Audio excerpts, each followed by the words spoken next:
안녕하세요. 8주차 1차시 수업을 시작하겠습니다.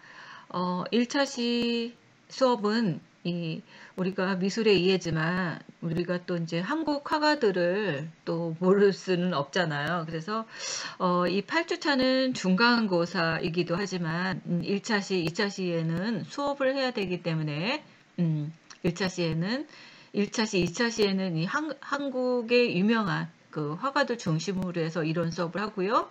3차시에 아마 과제가 중간고사식으로 나갈 것입니다.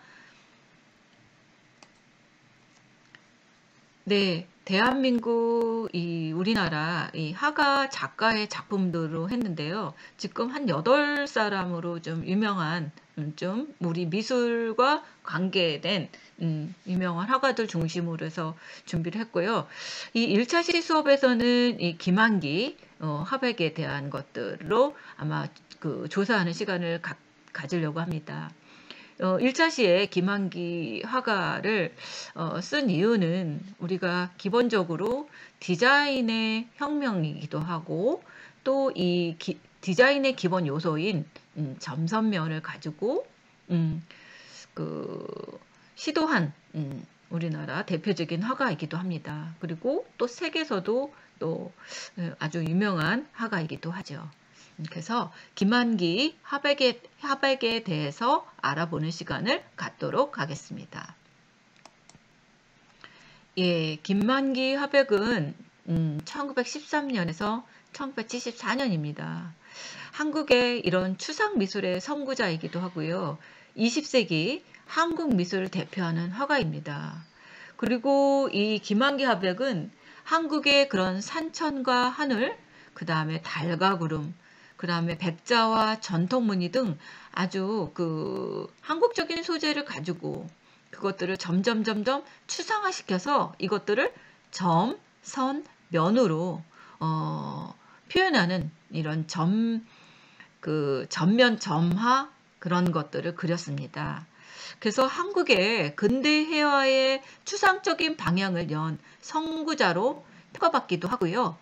또 구체적인 이미지 대신에는 이런 연속적인 사각 공간 속에서 배열한 이런 점묘 기법을 사용했다는 게 이 특이한 점입니다.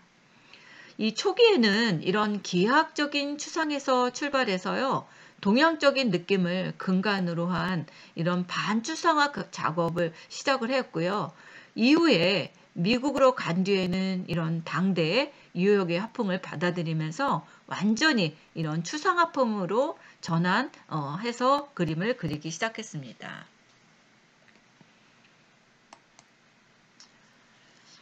이 작품은 론도라는 작품입니다. 1930년대에 일본 유학을 통해서 서양화를 접힌 이 김한기 화백은 이런 전위적인 미술 단체에서 활동을 하기 시작을 했습니다. 그리고 추상 미술에 대한 연구를 하였고요. 그리고 1938년에 그린 이 그림에서는 미래파적인 요소와 이런 구성주의적인 색채를 찾아볼 수 있습니다. 그리고 이 시대에 이 김화백은 일제 그 강점기 시대이기도 했고요. 또 이때는 이 서양에 이런 것들을 접하는 화가들이 별로 없었습니다. 예. 이거는 김한기 화백이 이제 좀 시간이 흐른 후에 이제 이 그 점선면 이런 단색 이걸로 이제 아주 유명한 화가의 길로 가는 이 작품이 된다고 볼 수 있습니다. 이 제목은 어디서 무엇이 되어서 다시 만나랴 하는 제목입니다. 1962년 작품이고요. 김한기의 그런 절친한 친구 김광섭의 시 구절에서 제목을 붙였다고 합니다. 이 단색의 이런 점과 선이 무수히 반복되어서 찍혀지겠죠? 이런 점묘들로 가득 찬 이런 전면 점화로서 김한기의 대표 작품이 될 수 있습니다. 그래서 이 이후에 이제 처음에도 최첨기에 처음부터 이 화가가 이렇게 점선면을 가지고 하진 않았어요. 초창기에는 여러 가지 구상적인 그림들도 많이 했고, 약간 추상적인 것들도 많이 했지만, 그 이후에, 이 사람이, 이 김한기 화백이 나중에 이제 조금, 그림들이 초창기라고 해야 되나? 초창기가 지나가 어느 정도 안정기가 되면서부터는 이런 점선면을 가지고서 단색화와 이런 점묘화 그런 그 그림들을 그리기 시작을 했습니다. 이렇게 1934년에 이런 아방가르드 미술 연구소를 만들고요. 또 추상 미술 운동에 참여하기 시작을 합니다.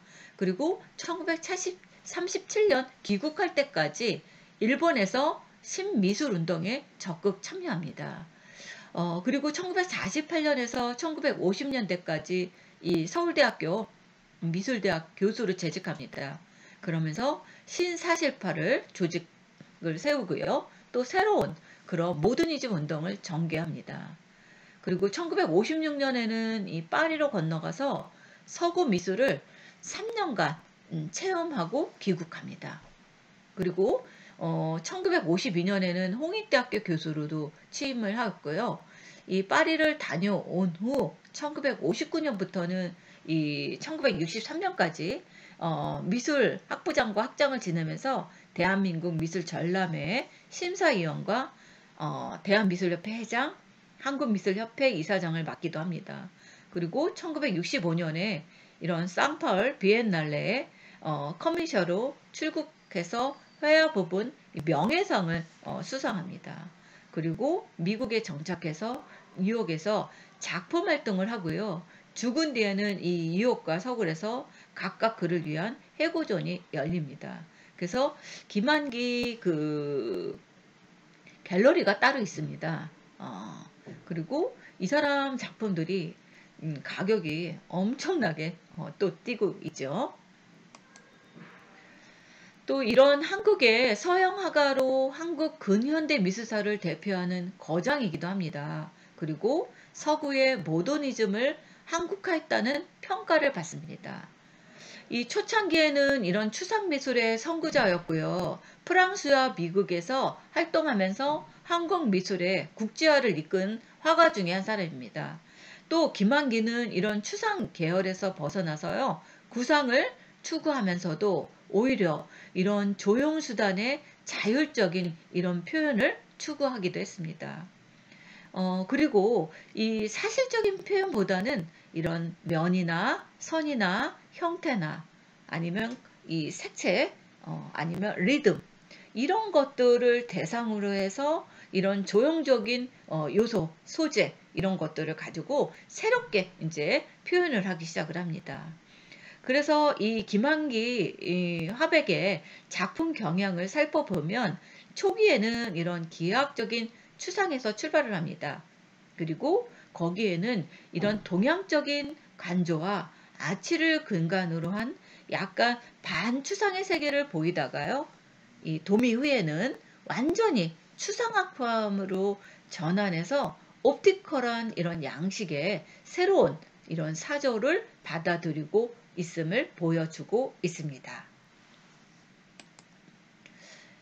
이거는 김한기 화백의 그 일본 유학 시절에 그 시절부터 이 파리 시절, 뉴욕 시절 이때 그림의 변천사입니다. 그래서 이때만 해도 이 유학 시절이나 파리 시절이나 뉴욕 시절에서만 해도 초창기에는 이런 작품들이 약간 그 구상적인 이런 그림들이 많이 있었죠.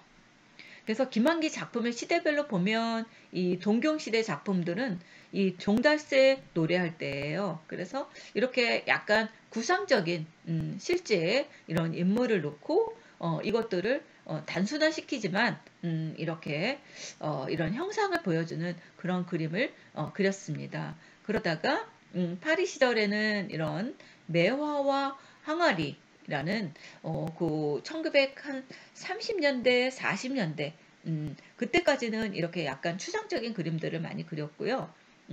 그 다음에 이런 그 뉴욕에 가서부터는 이런 그 어떻게 보면 그 시기가 한 50년대 말, 60년대 초부터는 이런 그 점선면 같은 이런 그 추상적인 표현이라고 해야 될까요? 이런 것들을 이런 식으로 표현을 했습니다. 그래서 봄의 소리라고 이렇게 추상적으로 이제 구상에서 비구상에서 이런 추상적인 그리고 이것들을 하나의 점선면으로 발전하는 단계라고 볼 수 있습니다. 이거는요, 이 그 60년대 이후부터는 이 김한기 화백이 이런 점선면으로만 가지고 그림을 그리기 시작을 했습니다. 이게요, 이 홍콩 경매에서 한국 근현대 미술 경매 최고가 이 작품이 얼마인지 아세요? 85억 정도에 낙찰이 됐다고 합니다. 이게 붉은 점화라고 합니다. 또 왼쪽에 있는 이 그 무제라고 하는 제목도 이게 그 홍콩 경매에서 출품이 되었는데 아주 최고가를 넘을 수 있을지도 기대한다고 합니다. 그림 하나가 한 작품이 85억, 뭐 90억 어마어마하죠. 이만큼 김한기 화백이 그림에 그 최고로 넘을 정도로 했다는 거는 이 시대에 아주 굉장한 그림의 변화를 일으킨 창시자라고도 볼 수 있겠죠. 그리고 이 작품들을 보면요, 이게 다 점선면입니다. 점으로 어떤 작품들은 점으로 뭐 200만 개를 막 이렇게 점점점점 해서 하시는 분들도 한 작품들도 있고요. 어떤 거는 막 선으로 이어서 한 작품들도 있고 이런 그 무대지만 이런 점과 선과 면으로 해서 사용한 것들이 많이 있는 것을 알 수 있습니다. 또 가장 한국적인 것이 가장 세계적인 것이라고 말을 했습니다. 김한기 화백은. 그리고 그가 말한 한국의 아름다움을 그렸다. 그리고 나는 동양인이고 한국 사람이다. 내가 아무리 비약하고 변모한다고 해도 내 이상의 것은 할 수 없다. 내 그림은 동양 사람의 그림이요. 한국 사람의 그릴 수밖에 없다고 이 사람이 이 발표를 했습니다. 그 김한기 화백은 이 전라남도 신안에서 태어나서 1973년에 운명을 했습니다. 이것도 푸른 점으로 다 이것들을 그린 겁니다. 우주예요, 제목은. 이게 132억 원에 낙찰이 됐다고 합니다. 어마어마하죠. 그래서 이런 점으로 무수한 이런 점으로 이런 우주라는 이런 주제를 가지고서 새로 주제를 쓴 것을 볼 수 있습니다. 그래서 김한기 화백은 자신만의 그런 고유한 조형을 탐구하고 깊이 있는 그런 서정의 올림을 위해서 색으로 구현되는 그런 효과를 평생 연구를 했습니다. 그리고 이를 창작의 전 과정에서 다채롭고 과감하게 색채를 사용을 하였습니다. 이 사람은 일본에서 파리에서 뉴욕으로 갔다고 그랬죠. 그렇다면 이 뉴욕 시기에서는 이 김화백은 어떤 그림들이 이제 변하기 시작했냐면 대상의 본질을 파악하고 그것을 하나의 점으로 응축했대요. 그래서 그의 화제와 화력을 보여줌과 동시에 다양한 이런 색면 점화에 몰입해서 하나의 물감의 농담을 살린 독창적인 그런 화면을 완성해내기 시작을 했다고 합니다. 또 김한기의 색채라고 불리기도 합니다. 김한기 화백은 이 푸른색을 유난히 많이 그렸어요. 그 작품들, 그 전체적인 작품들을 보면 푸른색이 대부분입니다. 그래서 이 김한기의 색채라고 불리는 이 푸른빛이라는 것들이 돌기도 했고요. 그리고 이 푸른빛은 자신의 그런 조형 세계를 구축함에 있어서 일관되게 펼쳐나갔던 그런 예술 표현의 결정체이기도 합니다. 그래서 다양하고 푸른색의 그런 미묘한 그런 변화를 통해서 개성적인 표현과 명상적인 분위기를 완성해낸 화가입니다. 이 그 김한기 화백의 그 작품들을 보면요. 순수 그런 추상에 깊고 신비로운 그런 분위기를 더해주고 있습니다. 그리고 캠퍼스 화면 속의 푸른빛은 김한기가 우리나라 고유의 그런 산천을 떠올리기도 하고요. 또 자연과 또 내밀한 이런 교감을 이뤄나간 이런 정서의 표현이기도 합니다. 그리고 또 이 전통의 그런 미감과 동양의 그런 철학을 내포한 민족의 노래라고도 할 수 있습니다. 사실 저도 김한기 그 갤러리에 가서 실제로 그 김한기의 그 개인 전시를 봤는데요. 작품들이 어마어마합니다. 실제로 제가 여러분들한테 이런 보여주는 그림이지만 그림 하나하나 크기가 엄청난데 그거를 점으로 했다고 생각을 하니까 시간이 엄청나게 많이 걸렸을 거라고 저는 이걸 어떻게 그렸나 할 정도로 좀 생각을 한 적들이 있었습니다. 이것도 마찬가지입니다. 이거는 이 김한기 화백이요. 종이에다가 점을 그린 게 아니에요. 이런 천 있잖아요. 천 위에다가도 이런 점을 짬짬짬짬 해가지고 이것들을 하나의 이런 추상적인 이런 그 뭐라 그래야 되나요? 그런 것들을 하나하나 다 점으로 이렇게 그림을 그렸습니다. 예, 어떤 거는 이 파란 천 위에다가도 점점점 한 적이 있고요. 또 하얀 천 위에 이런 블루의 색을 가지고 점점점점 하는 그런 작품들이 상당히 많이 있습니다.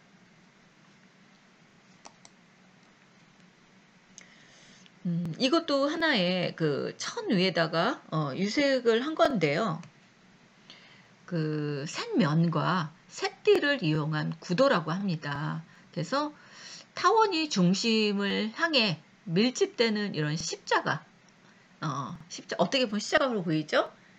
그리고 원의 모양이 세로로 쌓이거나 자연의 형상을 충화시켜 이 불규칙한 점적 요소라고 합니다. 또 어떻게 보면 이런 그 하트 모양의 형태를 보여주는 이런 함형 구성일 수도 있고요. 그래서 이 김한기의 빛깔의 항열을 통해서 색으로 발현되는 조형의 확장성, 뭐 이렇게 이미지들을 이야기들을 하기도 합니다.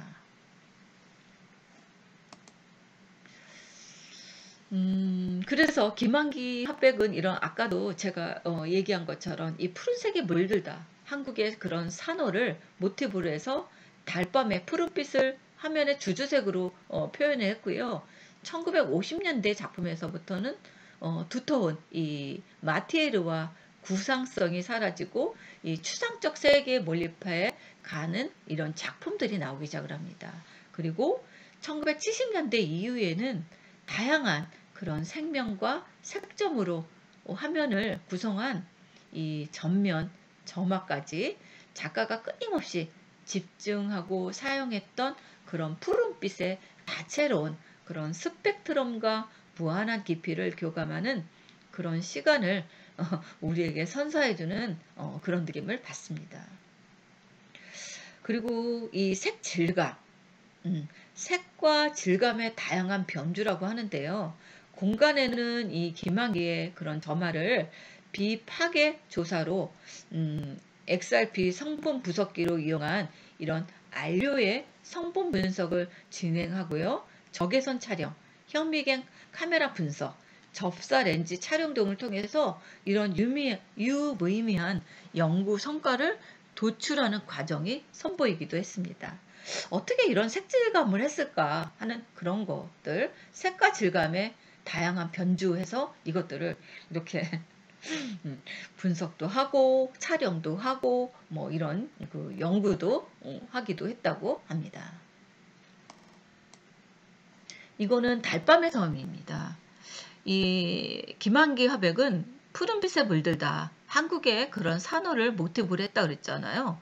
그리고 이거는 달밤의 푸른빛을 화면에 주조색으로 쓴 겁니다. 그러니까 전체적인 주조색이라고 하는 거는 전체적인 색감을 얘기합니다. 그래서 전체적인 이 색감에 이 색감들이 푸른빛을 나타낸다고 볼 수 있겠죠. 그래서 이 주조색으로서 표현됐던 이 푸른빛, 이것들이 어떻게 보면 그 추상적인 세계에 몰입해 나가는 그런 과정이 아닐까 하는 생각도 듭니다. 그래서 달밤의 섬 해가지고 주제를 이렇게 지었습니다. 또 빛깔로 발현되는 조용성이라는 섹션에는 작가가 이런 그 김한기 그 화백이죠. 화백이 치열한 이런 예술혼을 불태우며 끊임없는 그런 화면 구성의 변주를 거듭하고 고민했던 이런 신문지, 한지, 코튼, 종이 이런 재료에 대한 속성과 이런 색조요, 톤, 색들의 질감이라고 그래야 되나요? 색도 굉장히 다양한 색들이 있죠. 뭐 엷은 색도 있고 진한 색도 있고 어두운 색도 있고 이런 그 색의 범위를 진료적인 특징과 색채의 강약, 색이 약하거나 강하거나 또 색이 연하거나 진하거나 하는 이런 색채의 강약이라든가 이런 농담의 미묘한 차이를 다양한 매체로 색을 구현을 하는데 집중했다고 합니다. 그래서 같은 색을 쓰더라도 이게 신문지에다가 사용했을 때, 한지에 사용했을 때, 그리고 이런 그 천에다가 사용을 했을 때, 또 종이에다가 사용했을 때 느낌들이 다 다르죠. 그래서 그런 재료의 특징들을 보면서 색으로, 점으로 연구를 했다는 거죠. 그래서 이 김한기는 김한기가 아니죠. 김한기 화백은 이런 순수한 추상의 세계를 화면에 담아내기 위해서 이런 재료에 대한 연구를 많이 했고요. 또 어떤 것들을 했냐면 안료에 대한 속성 이런 것들을 계속해서 연구하고 도전했습니다. 그래서 이런 그 연구와 도전 끝에 이런 김한기 빛깔을 완성해 나갔다고 볼 수 있습니다. 그래서 김한기 추상회화의 정점인 1970년대 대형 점화로 이루어지는 색으로 빚어낸 공간의 울림, 점과 선, 면에 절제된 그런 조형 감각에서 품어내는 투명하고 은은한 그런 색의 깊이를 통해서 시공간을 초월하는 그런 작품들이 나옵니다. 그래서 김한기의 색은 김한기 화백에 대한 색에 대한 미학적인 철학적인 질문과 성찰을 시작해서 실험과 시도로서 찾아가는 색채를 향한 끊임없는 연구와 도전이 이 작품을 통해서 나타난다고 볼 수 있습니다. 그리고 해방 이후에 김한기는 이런 유영국, 이규상 등과 같은 우리나라 최초의 현대미술 그룹인 신사실파를 조직하고 그룹전을 열기도 했습니다. 그런 서구의 양식을 실험하는 한편 한국적인 그런 정체성을 지키기 위한 끝없는 노력을 게을리하지 않았다고 합니다. 또 이 한국 전쟁, 그러니까 6.25 사변이죠. 그 피난으로 갔을 때도 해군 종군 화가로 활동을 했고요. 부산의 피난 시절을 묘사한 작품들도 남기기도 했다고 합니다. 이거는 피난 열차예요. 그래서 이게 그 전쟁 시기에 그렸던 것 같습니다. 그래서 해방 이후에 김한기는 이렇게 신사실파를 조직으로 그룹전을 여면서 이렇게 피난 열차, 사람들이 피난하는 이 장면들을 이렇게 점선면으로 이렇게 표현을 했습니다. 이거는 매화와 항아리입니다. 그래서 푸른색은 그의 전 예술적인 삶과 걸쳐서 실험된 예술 표현의 결정체로 이런 한국의 산월과 항아리, 매화, 사슴, 자연과 전통 기물을 소재로 아주 간결하게 구체적인 형태로 작업하던 초기 시절 그림이라고 볼 수 있겠죠. 그리고 이 이후에 1963년 이후에는 순수한 색점으로만 이제 표현하는 서정 이르기까지 지속적인 중심 색채로 등장하기도 합니다. 이것도 항아리와 매와 가지입니다. 그래서 이렇게 50년대, 60년대 초까지는 이런 그 약간 구상적인 이런 그림들을 그렸다면 이 60년대 이후 70년대 초부터는 이제 점선면으로만 그림을 그린 것을 알 수 있습니다. 이게 매와 항아리예요. 다채롭게 그렸죠. 예. 이 50년대 김환기 작품의 중요한 특징 중에 하나는 작품의 주제가 전통적인 소재로 바뀌었다는 점에서 달, 도자기, 산, 강, 나무, 꽃, 여인 이런 소재를 통해서 한국적인 그런 미와 풍류의 정서를 표현했습니다. 특히 백장아리의 멋에 깊이 심취되어 도자기는 그의 작품에서 가장 중요한 소재로 되기도 했습니다. 이것도 점으로 하는 무제의 작품입니다. 이것도 무제의 작품이고요. 또 점들은 이렇게 종소리 되어 온 누리로 퍼져 나가기도 하고요. 또 소리의 물결처럼 우주에서 지구로, 하늘에서 땅으로, 산에서 바다로 경계를 넘는 확산이라는 이야기도 있습니다. 그래서 우주의 그런 옹호한 기운이 극한 파장으로 지구와 교섭하고 해, 달, 하늘, 산, 바다, 땅 이런 푸르른 전기를 밝게 빛나게 매어를 친다는 그런 의미에서 점들을 이 10만 개의 점이라고 합니다. 이게 작품이. 그래서 그 개개의 점들이 수많은 생명체와 사물을 존재로 살아가고 점으로 이루어진 그런 띠와 그 얽혀진 동심험의 떨림, 뭐 이런 마주침, 뭐 소중한 존재, 인연들의 조화를 아름답게 빛난다고 한 이런 그림들을 하얀 그 5개의 뭐 이런 선들은 하얀 선들은 사각 창호문에 비친 매화가지처럼 이런 구분을 했다고 합니다. 그래서 이게 제목이 10만 개의 점이라고 합니다. 이건 점과 선 그리고 사람입니다. 이 숱한 점이라는 게 하늘의 별을 상징할 수도 있고요. 고국에 있는 그리운 사람을 의미할 수도 있다고 합니다. 그래서 실제로 작가는 친구와 벗들에 대한 그리움을 안고 캠퍼스에 이런 점을 집었다고 합니다. 그리고 이 2개의 점이 이렇게 길게 되어 있는 게 사람이라고 합니다. 그리고 점과 선, 이 나무의 선이기도 하고요. 이게 사람일 수도 있습니다. 그래서 그는 화가인 동시에 곱고 섬세한 그런 감성을 지닌 시인 같은 사람이었다고도 합니다. 이게 자연의 숨결 그리고 그리움의 정서를 담았다. 그래서 한국의 그런 산, 광, 나무 등 이런 토속적인 풍경이 작품에 나타나기도 합니다. 그래서 자연 또는 자연적인 삶을 추상의 언어로 표현한 작가이기도 합니다.